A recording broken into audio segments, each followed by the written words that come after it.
Education academy में आप सभी का स्वागत है। आइए हम कुछ महत्वपूर्ण विज्ञान से प्रश्न लेकर आ गए हैं जो विद्युत धारा से संबंधित प्रश्न है और कक्षा 10 और 12 का जो एग्जाम आ रहा है उसमें ऐसे क्वेश्चन को पूछा जा रहा है। तो क्वेश्चन को देख लेते हैं दोस्तों। क्वेश्चन हमारा क्या है? क्वेश्चन नंबर पहला हमारा है, निम्नलिखित में से कौन सी विद्युत चुम्बकीय तरंगों का तरंगदैर्घ्य सबसे अधिक होता है? देखा जाए क्वेश्चन नंबर 61 जो है हमारा, उसका राइट आंसर अगर देखा जाए दोस्तों तो चुंबकीय तरंगों का जो तरंगदैर्घ्य सबसे अधिक होता है किसका होता है? तो इसका राइट आंसर डी हो जाएगा। यानी कहा जाए तो अवरक्त किरणें। कौन सी किरणें? अवरक्त किरणें। क्वेश्चन नंबर अगला देख लेते हैं। क्वेश्चन नंबर 62 हमारा क्या है? किसी धातु का गलनांक सबसे अधिक होता है? वह कौन सा धातु है जिसका गलनांक सबसे अधिक होता है? तो देखा जाए तो ऑप्शन में से राइट आंसर देखा जाए तो राइट आंसर हमारा राइट आंसर हो जाएगा बी हो जाएगा। यानी कहा जाए तो टंगस्टन। टंगस्टन का जो गलनांक होता है सबसे अधिक होता है। क्वेश्चन नंबर अगला देख लेते हैं। क्वेश्चन नंबर 63 हमारा क्या है?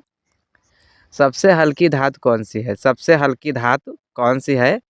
क्वेश्चन में से देखा जाए राइट आंसर तो क्वेश्चन का, तो इसका राइट आंसर हमारा हो जाएगा पहला यानी ए।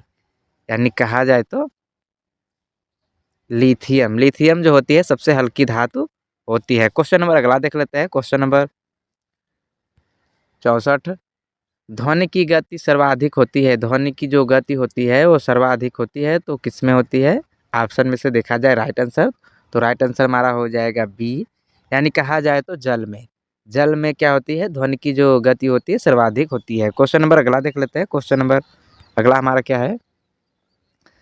जब किसी धातु को गर्म किया जाता है तो उसका घनत्व में क्या परिवर्तन होता है? बढ़ जाता है या कोई परिवर्तन नहीं रहता, कम हो जाता है? उपयुक्त में से कोई नहीं। तो इसका राइट आंसर अगर देखा जाए ऑप्शन में से, इसका राइट आंसर ऑप्शन में से हमारा सी हो जाएगा। यानी कहा जाए तो कम हो जाता है। इसका जो घनत्व होता है कम हो जाता है लेकिन गलनांक जो होता है वो बढ़ जाता है। क्वेश्चन नंबर अगला देख लेते हैं। क्वेश्चन नंबर 66 हमारा, लाल रंग का गुलाब हरी रोशनी में कैसा दिखाई देता है? जो लाल रंग होता है गुलाब हरी रोशनी में कैसा दिखाई देता है? ऑप्शन में से देखा जाए तो इसका राइट आंसर तो कैसा दिखाई देता है? यानी सी हो जाएगा। कहा जाए तो काला। कैसा दिखाई देता है? काला दिखाई देता है। क्वेश्चन नंबर अगला देख लेते हैं। क्वेश्चन नंबर अगला हमारा क्या है?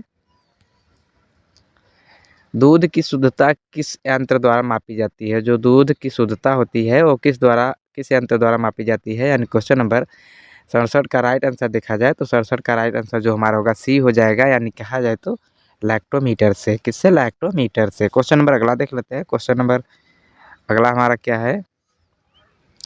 डायनमो का कार्य क्या है? डायनमो का कार्य क्या है? तो जो डायनमो होता है इसका कार्य क्या होता है? तो इसका राइट आंसर देखा जाए तो इसका राइट आंसर हमारा हो जाएगा बी। यानी कहा जाए तो यांत्रिक ऊर्जा को विद्युत ऊर्जा में परिवर्तित करता है। क्वेश्चन नंबर अगला देख लेते हैं। क्वेश्चन नंबर अगला हमारा क्या है? टेलीविज़न का आविष्कार किसने किया? टेलीविज़न का जो आविष्कार है वो आविष्कार किसने किया था टेलीविज़न का? तो देखा जाए यानी ऑप्शन में से राइट आंसर देखा जाए दोस्तों तो राइट आंसर हमारा हो जाएगा ए। यानी कहा जाए तो जे एल बेयर्ड ने टेलीविज़न का आविष्कार किया था। क्वेश्चन नंबर अगला देख लेते हैं। क्वेश्चन नंबर 70 हमारा क्या है? हड्डियों और दांतों में जो रासायनिक पदार्थ विद्यमान रहता है उसे क्या कहते हैं? उसे क्या कहा जाता है? तो जो हड्डियों में रासायनिक पदार्थ विद्यमान रहता है दांतों में तो उसको हम कहते हैं, यानी इसका राइट आंसर हो जाएगा सी। यानी कहा जाए तो कैल्शियम फास्फेट। कैल्शियम फास्फेट कहते हैं। क्वेश्चन नंबर अगला देख लेते हैं। क्वेश्चन नंबर 71 हमारा क्या है?